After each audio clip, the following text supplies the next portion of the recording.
Mesdames et messieurs, bonsoir. Merci de prendre part à cette session informative sur ESAE TV, dont voici le sommaire. Badirou Aguemon, président du COSLEPI, a effectué hier une descente dans le département du littoral afin d'échanger avec les élus locaux dans le cadre du processus d'actualisation de la liste électorale permanente informatisée, l'EPI. Les détails dans un instant. Le gouvernement de la République du Bénin rassure les partenaires et les invite à leur faire confiance davantage.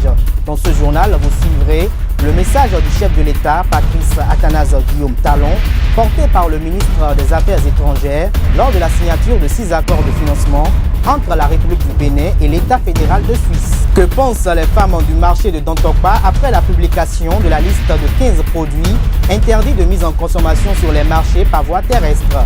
Élément de réponse dans cette édition. À nouveau, bonsoir. Le président du Conseil d'orientation et de supervision de la liste électorale permanente informatisée, COSLEPI, Badirou Aguemon, a effectué hier une descente dans les centres de vote du département du littoral. Il a par l'occasion échangé avec les chefs d'arrondissement et de quartier de ville. Une tournée qui s'inscrit dans le cadre du processus devant aboutir à l'actualisation de la liste électorale permanente informatisée. On écoute Badirou Aguemon au micro de Karine Adeni et Espero Noukomé. Depuis que nous avons commencé l'actualisation de la liste électorale, quand bien même nous l'avons démarré avec 2 mois de retard, et nous avons envoyé dans tous les centres de vote les extraits du fichier électoral. Ces extraits de fichier électoral qu'on a essayé donc de coller dans tous les centres de vote. Et nous avons envoyé des formulaires d'actualisation au CCA, c'est-à-dire aux membres de la commission communale d'actualisation de la liste électorale et surtout aussi à nos élus locaux, en particulier les chefs de village ou chefs de quartier. Et il était de bon ton qu'après cette phase d'affichage des extraits de fichiers, qu'il fallait quand même monter sur le terrain pour apprécier le travail qui a été fait. Il faut dire que les élus étaient tellement très contents de voir quand même que le bureau COS s'est déplacé vers eux. Et ensuite, ils n'ont pas manqué effectivement de nous faire part d'un certain nombre de difficultés qui sont beaucoup plus d'ordre matériel à la fois donc sur le plan logistique et en même temps sur le plan financier. Il y a quand même quelques poches aussi de difficultés liées à la fermeture de certains centres de vote qui étaient occupés comme des salles c'est des écoles privées, mais qui ont été fermées. Donc ça fait que les 16 centres de vote là n'existant plus. Quelle est la conduite à tenir? Donc on a eu quand même toutes ces difficultés. On a eu à entendre toutes ces difficultés. Et je crois que nous avons trouvé les solutions avec nos élus locaux hier. Les OMI, c'est-à-dire que les citoyens qui avaient fait la LEPI 2011 et 2013, mais qui ne se sont pas vus sur le fichier électoral, donc sur les extraits que nous avons envoyés dans les quartiers, que ces OMI-là doivent être prises en compte. Ensuite, il y a les citoyens qui veulent réaliser donc des transferts, c'est-à-dire qui veulent quitter un centre de vote vers un autre centre de vote pour des raisons personnelles, soit ils ont changé de domicile. Alors ces citoyens-là doivent être également pris en compte. Et il y a également les personnes dont les données personnelles n'ont pas été correctes et qu'ils souhaitent faire des modifications à ce que la liste que nous allons sortir le 15 janvier 2017 soit quand même une liste fiable et une liste consensuelle et acceptée de tout le monde. Conformément à l'article 87 de la Constitution béninoise, l'Assemblée nationale a ouvert depuis ce lundi 17 octobre les travaux de sa seconde session ordinaire au titre de l'année 2016. À cet effet, le président de l'Assemblée nationale, Maître Adrien Hongbeji, a reçu pour la 3e fois la totale adhésion de ses pairs lors de la présentation de son rapport d'activité d'avril à octobre 2016. Un rapport voté à l'unanimité par les députés à l'hémicycle. Commentaire signé Leandro Kodo. Le débat budgétaire est ouvert depuis ce lundi 17 octobre à l'Assemblée nationale. Pendant 3 mois, les députés se pencheront sur le budget général de l'État, estimé à 2010 milliards. Le président Adrien Hongbeji a été impressionné par la taille de ce budget qui s'élève à la somme de 2010 milliards CFA contre 1423 milliards pour le budget 2016 en cours d'exécution. Il a d'ailleurs exhorté les députés à examiner avec minutie ce document volumineux afin de s'assurer qu'il réponde à certaines questions telles que le chômage des jeunes, les problèmes d'infrastructure, de transport et d'éthique, l'énergie, l'insécurité galopante et surtout les effets néfastes de la récession économique au Nigeria. Une cérémonie d'ouverture qui s'est déroulée en présence de Martin Chengong, secrétaire général de l'Union interparlementaire des députés UIP, des membres du gouvernement, des présidents des autres institutions de la République, ceux du corps diplomatique et consulaire ainsi que les autorités politico-administratives, religieuses ainsi que les têtes couronnées. Le président de la 7e législature a jeté un regard rétrospectif sur les 6 derniers mois d'activité sur son institution. Sur le plan législatif, l'Assemblée nationale a répondu aux attentes de la population. 12 lois adoptées et 12 autorisations de ratification d'accords internationaux à l'unanimité, soit plus de 153 milliards de francs CFA au profit des secteurs tels que l'alimentation en eau potable, le transport urbain, le développement du maraîchage, la microfinance et l'enseignement supérieur. Aussi, le président de l'Assemblée nationale a déploré le bilan en matière de contrôle de l'action gouvernementale. En effet, au cours de ces 6 derniers mois, 3 questions écrites ont été posées au gouvernement, 30 questions orales, 10 questions d'actualité, presque toutes restées sans suite. Le silence de certains ministres aux questions écrites ou leur indisponibilité aux séances de questions d'actualité ont contraint le Parlement à des reports répétitifs. Vu qu'il venait à peine de s'installer, Adrien Rungwidji a rappelé qu'il bénéficiait d'un temps de grâce accordé par l'Assemblée nationale, mais déjà révolu. Enfin, il a soumis à l'appréciation de ses pairs son rapport d'activité qui s'articule autour de 4 points que sont les activités parlementaires, l'administration et gestion du Parlement, la coopération interparlementaire et les audiences du président de l'Assemblée nationale de la période d'avril à octobre 2016. Il a présenté le document et l'a fait passer ensuite au vote pour être adopté à l'unanimité. C'est la 3e fois qu'il réussit cet exercice semestriel et constitutionnel pour le compte de la 7e législature installée en mai 2015. Président de la République du Bénin, son Excellence Patrice Athanase Guillaume Talon, par la voix du ministre des Affaires étrangères, rassure les partenaires et les invite à leur faire confiance davantage. Cela s'est fait savoir lors de la signature de 6 accords de financement entre la République du Bénin et l'État fédéral de Suisse. On écoute Aurélien Agbenonsi au micro de nos reporters. La position du président de la République sur ce point est totalement claire et mon collègue, le ministre de l'enseignement secondaire, moi-même, sommes ici.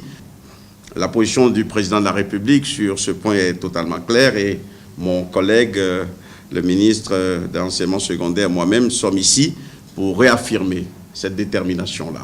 Cette détermination à faire les choses différemment. Cette détermination à nous assurer que le moindre dollar, le moindre franc suisse qui est octroyé à notre pays par une coopération amie, ce moindre dollar doit servir l'objectif pour lequel il a été octroyé. Le moindre dollar doit aller aux populations, selon les modalités qui auraient été convenues. Nous ne voulons plus de programmes dont la finalité est de favoriser des actions de détournement. Nous ne voulons plus de programmes dont la finalité est d'acheter des véhicules et servir des individus au lieu de servir le peuple. Lorsque nous avons donné ce signal au début, certains de nos concitoyens croyaient que c'était juste un slogan. Et lorsque les sanctions ont commencé par tomber, les gens ont compris, comme disent les Anglais, that we mean business. On va le faire, on va continuer par le faire. Et dans les semaines qui viennent, il y aura encore un certain nombre de sanctions qui, dans ce domaine-là, seront annoncées. Ce que le gouvernement voudrait, c'est un pays qui est responsable, un pays qui, parce que des amis comme votre pays ont accepté de l'accompagner des actions de développement, un pays qui les met en œuvre dans une concertation réciproque, les met en œuvre en respectant la parole donnée. C'est ce que je suis venu vous réaffirmer cet après-midi, Madame Séverine Descartes, en vous assurant que la disponibilité dont vous avez fait état tout à l'heure ne nous échappe pas et que de notre côté aussi, nous serons disponibles et disposés à accompagner cette action de coopération. Nous travaillons comme un seul gouvernement.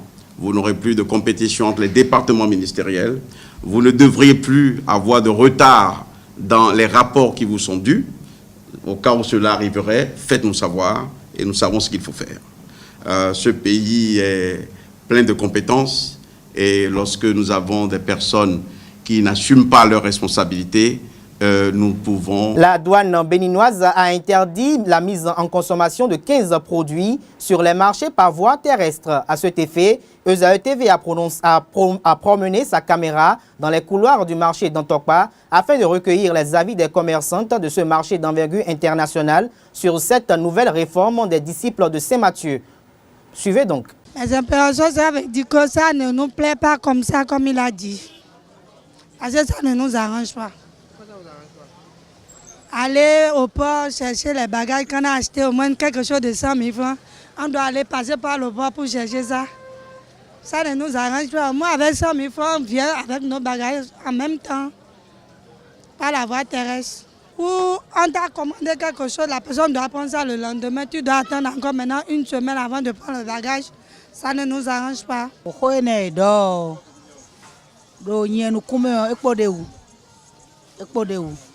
Do alovi biso zen me bina si ku pe o bona si ku do me dire mi na se agban po po me mo kwa ton pere boyi lo mene o ya won liwe a bo mo change ton pere e ga na ho ton bo wa si e ga na ho ton bo se gban liji bo wa o de do ane bo se gban liji bo wa me na do tata e na ipon po e na fe o pere ko ne ye ni le bo pon ko bo do de o Mimo se mi la mi na mo po a se kan mi ma si mo po ne ala fi biso ze mi me bido kwe a mi ka tero ya je to me di po ko fe po to pa ki mi no sa we a ba ho bla ta nu mi ye ni pon wo do ko wu azo e wa de o de le yon pepe amo de le po ni le va pon bo le fodo do mi ko do developer so mo do to o me ya e po aso de su bo na wa hun po si ko ni o nye spécialement nye do d'accord na no mi modo ko de do nyila mi do to ku tan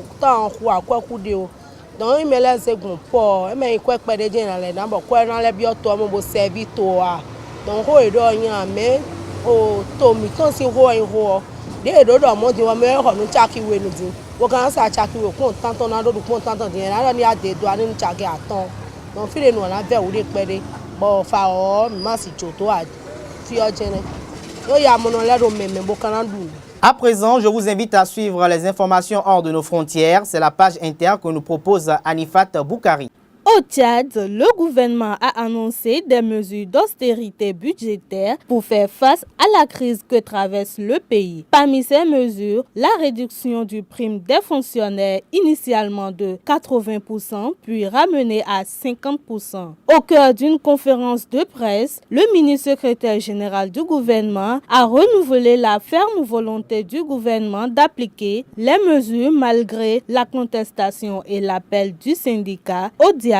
Du Tchad, allons en Côte d'Ivoire où l'Africa Gay se réunit contre le sida. La deuxième journée du réseau Africa Gay, réunissant 18 associations actives dans plusieurs pays d'Afrique, s'est tenue mardi 18 octobre à Abidjan. À l'ordre du jour, lutter pour un accès équitable aux soins et envisager de nouvelles politiques de prévention pour limiter les infections VIH dans les milieux homosexuels. De la Côte d'Ivoire, rendons-nous au Mali où la coordination des mouvements de l'Azawad, CMA, a tenu mardi une conférence de presse à Bamako. Mais cette fois-ci, ce n'était pas pour dénoncer le retard dans l'application de l'accord de paix d'Alger, mais pour féliciter le gouvernement malien des derniers actes posés dans le cadre de l'application de l'accord. Le processus de paix est relancé et il y a même des avancées, estime la coordination des mouvements de l'Azawad, CMA, S-Rébellion, qui jette pour une fois des fleurs au gouvernement malien. Pour finir cette page, allons en France où chaque année, ils sont des milliers à quitter le continent africain pour venir étudier en France. L'Hexagone accueille surtout des étudiants du Maghreb, puis viennent ceux du Cameroun et du Sénégal. Depuis quelques années, les jeunes Africains anglophones sont de plus en plus intéressés par un cursus français pour parfaire leur éducation. Le gouvernement multiplie les efforts pour les attirer car cet afflux d'étudiants représente aussi une manne financière. Mesdames et messieurs, c'est la fin de ce journal. Merci de l'avoir suivi et passez une agréable soirée.